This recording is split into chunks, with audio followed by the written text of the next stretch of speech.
Olá, meu amigo, minha amiga, sejam mais uma vez bem-vindos aqui ao nosso canal. Mais um vídeo com uma informação, uma atualização e um conhecimento muito importante aí para ajudar você a resolver qualquer problema no INSS. Nós vamos falar aqui dos semideuses, dos peritos do INSS. Exatamente, não vamos generalizar, né? Porque tem aqueles que procuram realmente ser justos, que tratam as pessoas com respeito, né? Com dignidade. Mas tem uma porcentagem aí, mesmo que pequena, né, como em toda a profissão, que acaba deixando a desejar e manchando a imagem de muitos profissionais de verdade. Mas nós estamos aqui para ficar falando sobre isso. Nós vamos falar sobre decisões, né? O que o perito pode, o que o perito não pode, quando ele está certo, quando ele está errado. Por exemplo, né, quando está numa análise de benefício, o segurado está dependendo desse dinheiro, por exemplo, para pagar suas contas, sustentar a sua família, né? Já está aguardando um tempo imenso. É culpa do perito? Não, é culpa da central de análise do INSS. O perito fez a parte dele, né? No caso, para quem pediu um benefício, por exemplo, de incapacidade pela primeira vez no INSS e vai passar por uma perícia. O perito, quando você entra dentro da sala, ele já está te avaliando, parece que não. Mas a hora que você entra na sala, já está em avaliação. E ali existe uma relação, como nós sempre falamos, de uma ética médica, tá? Independente de estar dentro de uma agência do INSS, o perito é um médico e você é um paciente. Então deve ter respeito tanto da sua parte como da parte do perito, tá? Quando nós falamos de um benefício em análise que foi indeferido, o perito realmente ele tem uma responsabilidade, porque muitas vezes o segurado ele está completamente sem condições nenhuma de exercer as suas atividades. Foi para isso que procurou o INSS. Ninguém procura o INSS para se divertir, para pular carnaval, para dançar. As pessoas recorrem ao INSS quando estão com problema, né? Quando estão incapacitados, né, para exercerem a sua atividade e levar um salário para dentro de casa para poder continuar sustentando a sua família. É igual ao hospital. Ninguém procura o hospital para se divertir. Então o INSS não é uma casa de caridade, tá? Já começa por aí. Todos que têm direito a benefício no INSS pagaram o INSS. Eu não estou falando de benefícios assistenciais, tá? Por exemplo, como o BPC, que quando a pessoa completa 65 anos, mesmo que ela nunca tenha feito uma contribuição para o INSS, ela tem direito a receber aí um salário mínimo, tá? Mas isso a partir de 65 anos. Mas esse vídeo não é para falar de BPC. Nós vamos falar aqui por que demora tanto, né, a análise. Já que o perito indeferiu um benefício e você contestou, o INSS deveria ter o interesse de rapidamente dar uma resposta para saber se o perito tem razão ou se o segurado tem razão. Mas o que acontece? O INSS alega que existem muitas falhas no sistema, que o sistema está congestionado, como se o segurado ainda tivesse culpa de tudo isso, né? Você pagou lá a Previdência e ninguém perguntou para você se podiam descontar de você, do seu pagamento, se você aquele mês estava apertado, tinha uma dívida a mais para pagar e precisava do dinheiro ou não. Eles descontavam e pronto. Agora, quando você precisa do INSS, é isso. Tem uma falha, está acontecendo algum problema, não tem funcionário. Bom, o INSS geralmente ele tem muita dificuldade realmente em cumprir prazos.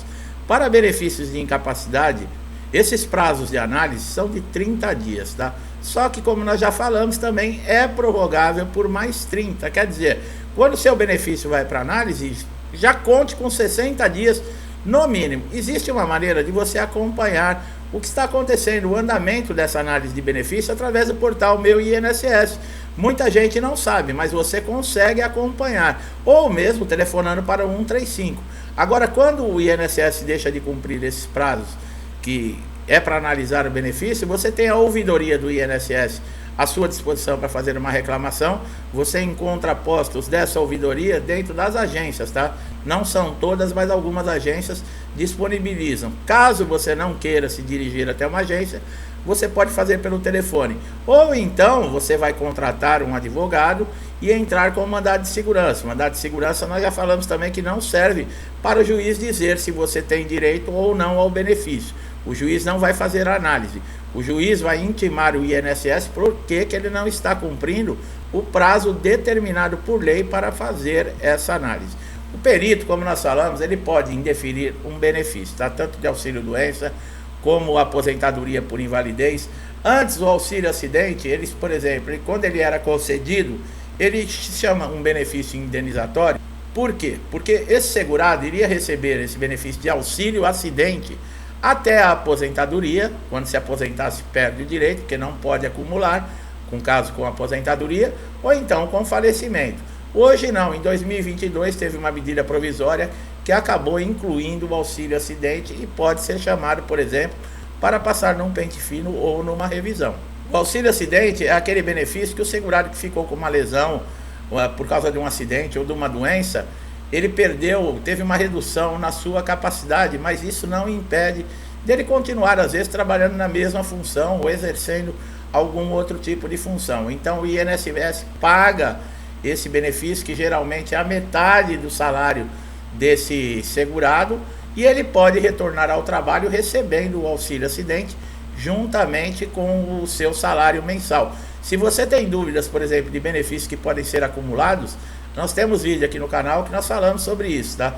Existem regras, não é todos os benefícios que podem acumular. Outro dia me perguntaram aqui no canal se poderia transformar o auxílio acidente em aposentadoria por invalidez. Não, pessoal, não tem nada a ver uma coisa com a outra. E outra, a aposentadoria por invalidez, você já não entra pedindo no INSS a aposentadoria por invalidez. Ela vai ser concedida através da avaliação do perito, tá? É o perito que vai determinar se existe ali, por exemplo, uma incapacidade total e permanente para aposentar o segurado por invalidez, tá? Ou outro caso é você entrar na justiça pedindo a conversão do benefício de auxílio doença para aposentadoria por invalidez. Nós já falamos aí da base de cálculo. Muita gente, depois da reforma da Previdência, precisa pensar muito bem se vale a pena converter o benefício, porque o auxílio doença você recebe aí uma média de 90% a 92% aí do que você ganha de salário enquanto está na ativa no mercado.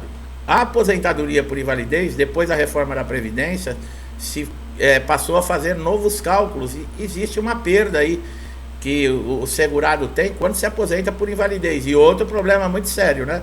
O contrato, como nós já falamos, fica suspenso. Você não vai ter acesso aos seus direitos trabalhistas enquanto você estiver recebendo esse benefício do INSS.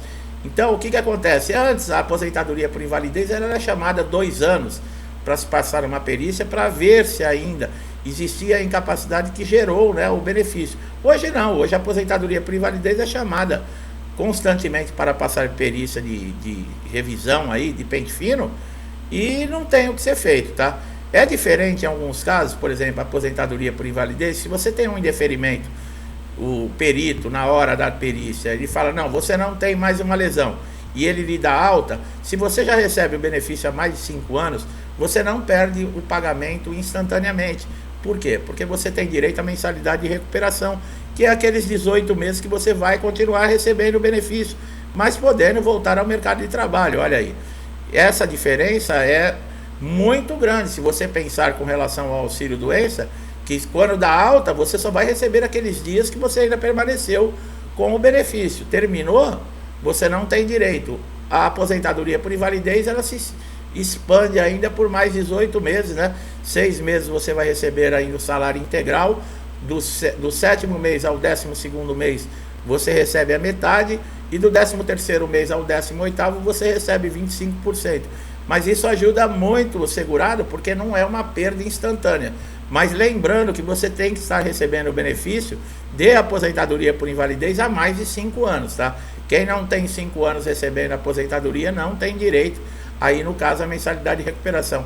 O INSS, né, quando chama você para um pente fino, ou o perito vai conceder o benefício, ou ele vai indeferir o benefício, ou ele vai lhe encaminhar para a reabilitação profissional. O que é melhor? No caso do indeferimento ou encaminhamento para a reabilitação profissional, muito melhor ser encaminhado para a reabilitação. Por quê?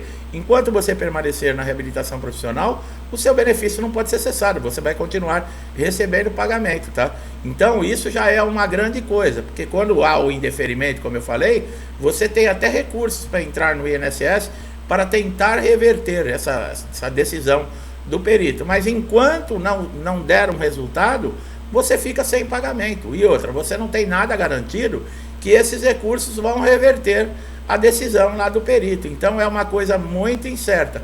Na reabilitação profissional, o que vai acontecer? Você vai ser chamado aí por uma assistente social que vai fazer uma avaliação, tá, do seu histórico. Caso você esteja de auxílio-doença porque teve um acidente ou uma doença temporária, mas essa doença você foi pedindo prorrogações dentro do INSS, não consegue melhorar, tratamento não resolve, tudo isso vai ser identificado dentro da reabilitação. Caso os próprios peritos, né, na perícia de reabilitação constatarem que a sua lesão ela deixou de ser temporária e passou a ser uma lesão permanente, você vai ser aposentado por invalidez, tá? Isso pode acontecer dentro da reabilitação profissional, sem ter a necessidade de você entrar na justiça, como eu falei, pedindo a conversão do auxílio-doença. Então é assim que funciona, tá, pessoal? Perito, ele não é um semideus, tá? Ele não pode te maltratar, ele não pode faltar com respeito com você, ele não pode lhe ofender com palavras de baixo calão. Se fizer isso, você faça uma reclamação no Conselho Regional de Medicina, ou então entre até com ação judicial pedindo danos morais contra esse perito. É claro que você vai ter que provar a ofensa, que você foi desrespeitado, mas existe essa possibilidade. Meu amigo e minha amiga que chegaram aqui pela primeira vez aqui no canal, mais um vídeo, eu espero que tenha trazido aqui conhecimento, informação, atualizado todos vocês. Se gostou do nosso vídeo, não deixe de dar um like, aproveite todos os nossos conteúdos já existentes aqui no canal, porque já ajudaram muita gente, e eu tenho certeza que você estiver passando com algum problema, você vai encontrar uma solução aqui com os caminhos que nós mostramos e trazemos aqui informação. Então você só tem a ganhar se inscrevendo e ativando o sininho de notificação para receber diariamente nossos conteúdos. Meu amigo e minha amiga que estão comigo há muito tempo, muitos desde o início do canal, meu muito obrigado, que Deus abençoe sua casa, sua vida, que nosso final de semana seja um final de semana de paz, tá? Que possamos encontrar um pouco de tranquilidade dentro dos nossos lares, porque o mundo está bem complicado, né? Mas vamos pedir a Deus aí que tudo dê certo e que no final o bem sempre vença. Eu deixo um forte abraço a todos e até os próximos vídeos.